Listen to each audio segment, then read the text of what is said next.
Agar inson boshqalardan ko'proq bilsa, albatta u yolg'izlasha boshlaydi. Qanchalik ko'p tushunsang, shunchalik kam odam seni tushunadi. Sen boshqalar ko'rmaydigan narsani ko'rasan, boshqacha o'ylaysan, odamlarga bilganlaring haqida gapirasan, ular eshitishadi, ammo tushunishmaydi, uzoqlasha boshlashadi. Bu seni yomonligingdan emas, balkim sen boshqacha ekanligingdandir. Bilim bu bilimsizlar bilan oraga uzilish soladi.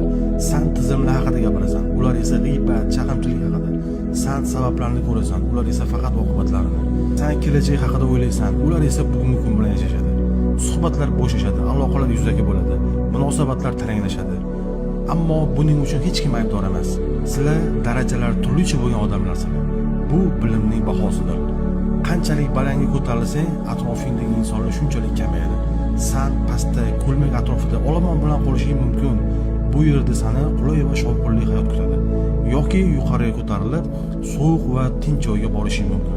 Lekin u yerda ufqni ko'rasan. Bilish bu albatta